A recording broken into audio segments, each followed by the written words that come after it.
Bonjour à tous, j'espère que vous allez tous en bonne santé et bienvenue sur Syllab. Je suis ravie de vous revoir. Donc aujourd'hui, une nouvelle vidéo sur un nouveau exercice sur les fonctions linéaires et les fonctions affines. Donc nous avons un troisième exercice de la série. Donc on commence après l'intro et n'oubliez pas de travailler l'exercice avant de voir le corriger.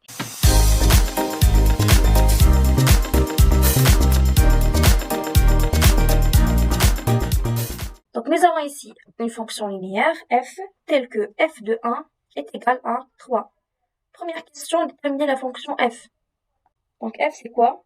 Donc c'est une fonction linéaire. Donc comment ça s'écrit une fonction linéaire? Quelle est l'expression ou bien l'expression de la fonction linéaire? Donc on a f de x, donc une fonction linéaire, ça s'écrit comme suit. F de x égale à ax. Voilà. Donc pour déterminer une fonction, donc pour déterminer la fonction f, nous devons tout simplement déterminer la valeur de a. D'accord? Donc on détermine a. C'est notre objectif. Donc on détermine a. Ok? Donc pour déterminer a, nous avons une expression. Donc on sait que combien est égal à a? Donc a c'est le coefficient de la fonction. Donc combien est égal à a? A c'est f de x sur x. Voilà. Donc nous devons avoir la valeur de f de x. Et dans les données, nous avons déjà la valeur. Donc nous avons 1, c'est x. Et f de 1, c'est 3. Voilà. Donc on écrit et on a comme donnée f de 1 pardon, égale à 3. Donc la valeur de a, on remplace x par 1. Donc a égale f de 1 sur combien égale à x? X c'est 1. Donc sur 1. Voilà. Égale f de 1 c'est combien? Donc f de 1 selon les données c'est 3. Voilà, on remplace et puis nous avons 1. Donc 3 sur 1 c'est combien? C'est 3. Voilà, on encadre. Donc quelle est l'expression de f? Donc c'est quoi la fonction f? Donc a c'est 3. Alors on dit que f de x égale à ax. A c'est 3, donc c'est 3x. C'est la fonction f. C'est bon? On passe à la deuxième question. Donc on considère la fonction g telle que g de x égale 3x plus 2. Donc c'est une fonction affine. Il nous a demandé de calculer g de 0 et g de moins 1. Donc tout simplement on va remplacer x par 0 et on va calculer le résultat. Et puis la même chose, on va remplacer x par moins 1. C'est bon? Donc deuxième question, nous avons a, petit a. Donc on a g de x égale à 3x plus 2.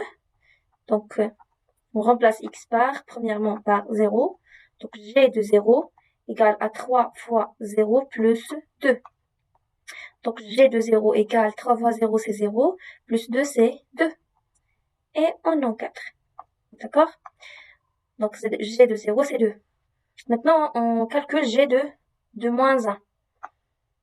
Et on a g de moins 1 directement, on remplace x cette fois-ci par moins 1.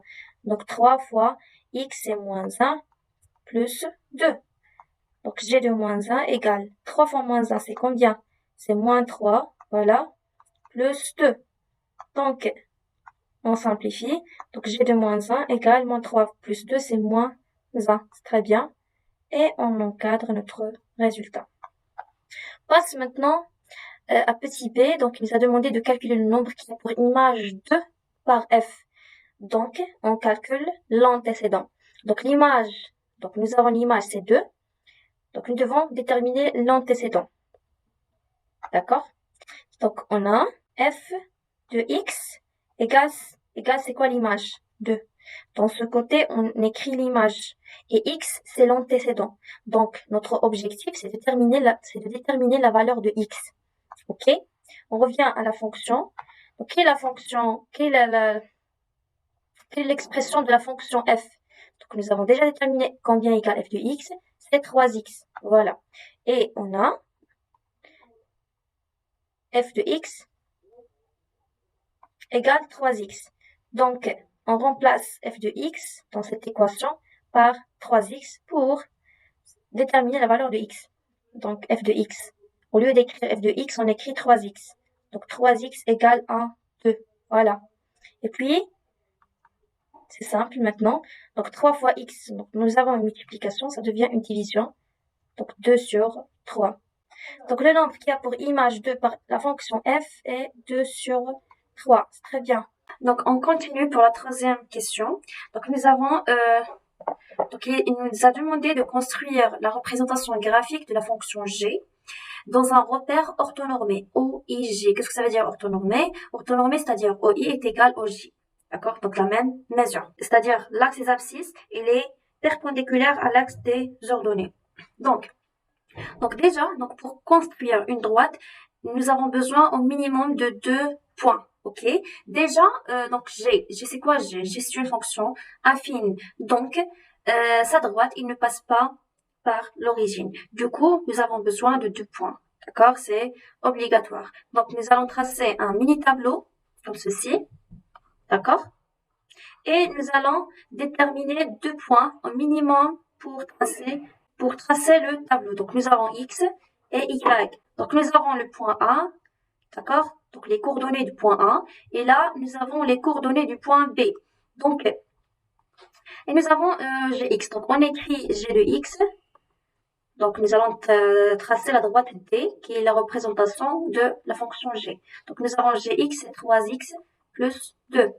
Donc, pour trouver les coordonnées du premier point A, nous allons remplacer le x par un nombre quelconque. D'accord? Donc, c'est mieux de remplacer x par un nombre qui est petit. D'accord? Par exemple, on remplace x par 0.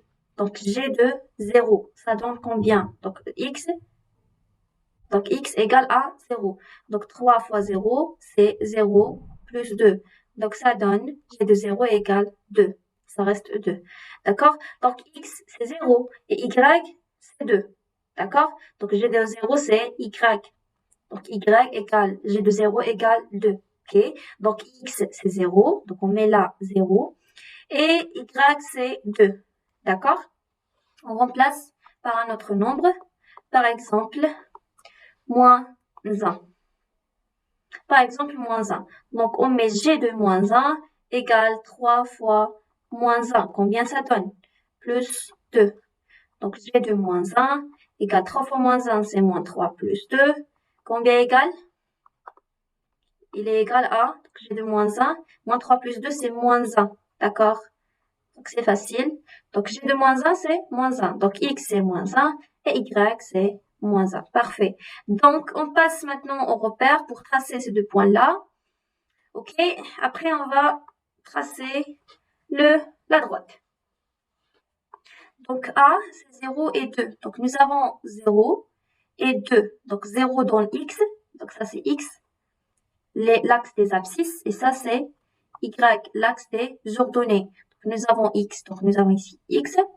On dessine une droite, voilà, qui passe par 0. Donc, c'est la même, la droite, c'est l'axe des ordonnées. Et puis, nous avons 2 dans l'axe des ordonnées. Donc, voici 2. Donc, le point d'intersection, c'est juste là.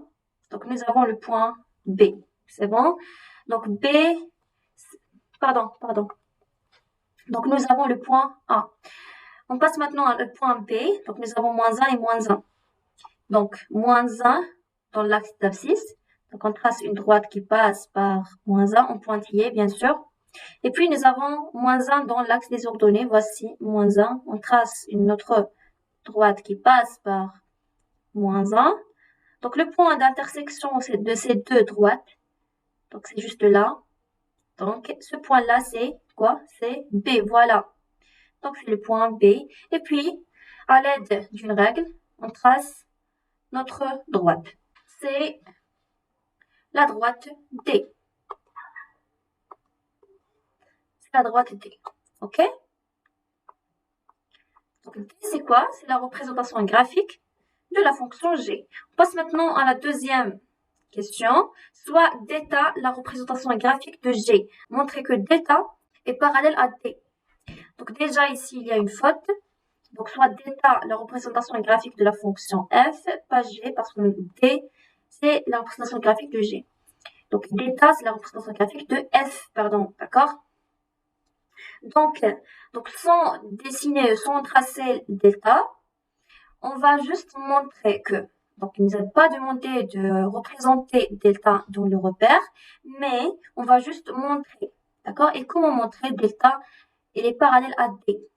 Donc, si deux droites n'ont pas un point d'intersection, alors on dit qu'ils sont parallèles, d'accord? Dans le cas contraire, s'ils n'ont pas parallèle, alors ils ont un point d'intersection.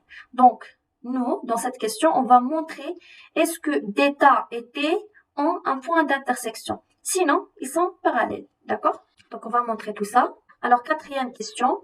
Donc, on va déterminer le point d'intersection des deux droites. Donc, on détermine le point d'intersection, c'est-à-dire le point de rencontre des deux droites. Donc, le point d'intersection de T et θ. OK? Donc, comment faire? Donc, nous avons deux droites. Nous avons f de x, que nous avons déjà déterminé, c'est 3x, et nous avons g de x, c'est 3x plus 2. Donc, on va faire un système, d'accord? Liant ces deux droites. Donc, on écrit f de x. Donc, normalement, f de x, c'est y. Donc, f de x, c'est 3x. Et g de x, c'est 3x plus 2. Donc, ceci dit que, donc f de x, y. Donc, on va remplacer f de x par y pour nous donner deux droites. OK? Donc, 3x plus 2. Donc, on va remplacer. Donc, nous avons ici deux équations. Donc, la première et la deuxième. Donc, y, c'est déjà déterminé, c'est égal à 3x. Et que nous avons également y ici, égale 3x plus 2. Donc, on va remplacer la première équation dans la deuxième équation pour trouver la première valeur qui est x. Pour trouver la valeur de x. D'accord? Donc, on remplace l'équation 1 dans 2. D'accord? Donc, ça donne. Donc, on va travailler dans la deuxième équation. Ça donne, au lieu d'écrire y, on va écrire 3x. Parce que y égale 3x. Donc, 3x égale à 3x plus 2. C'est bon?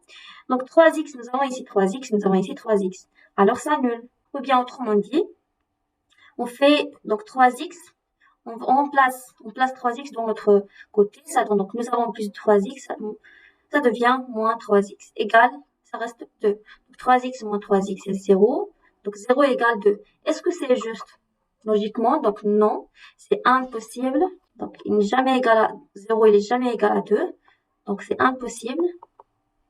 Alors, puisqu'ils sont impossibles, alors ces deux droites n'ont pas un point d'intersection.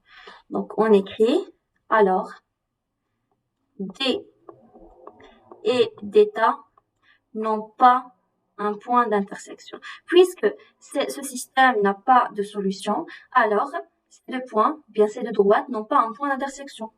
Donc, n'ont pas un point d'intersection. Alors, cela implique que, ceci dit que θ,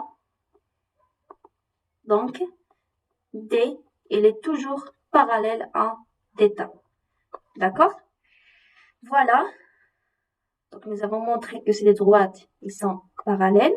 On passe à la dernière question qui est très facile.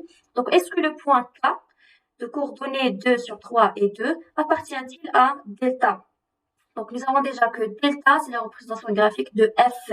OK, nous avons tout simplement remplacé x qui est 2 sur 3 dans notre fonction. Et on va voir est-ce que ça donne 2 ou non. Donc, on fait cinquième question. On a notre fonction f de x est égale à 3x. Donc, on remplace x par 2 sur 3, pardon. Donc, on va remplacer x par 2 sur 3. On va voir est-ce que ça donne 2. Si elle donne 2, donc c'est correct. Donc, k, il appartient à delta. Sinon, il n'appartient pas. Donc, f de 2 sur 3, on remplace, égale 3 fois, au lieu d'écrire x, on va écrire 2 sur 3. OK? Donc, 3 sur 3, ça annule, ça reste 2. Donc, f de 2 sur 3 égale à 2. Alors, c'est correct et 2, donc c'est y. Donc, le point K appartient à, donc ça donne 2. D'accord, c'est correct. Donc le point K de coordonnées 2 sur 3 et 2 appartient à delta. Ou bien on écrit tout simplement donc, autrement, K appartient mathématiquement, K appartient à delta. D'accord? On n'écrit pas les lettres, on n'écrit pas une phrase, juste des symboles. Ok? On n'écrit pas la A. Non. C'est bon? Donc, à ce point, nous avons terminé notre exercice. Si vous avez des questions, n'hésitez pas à les mettre en commentaire. Je vais essayer de les répondre tous. Sur ce, je vous donne rendez-vous pour le prochain exercice. Je vous souhaite le très bon courage et à la prochaine.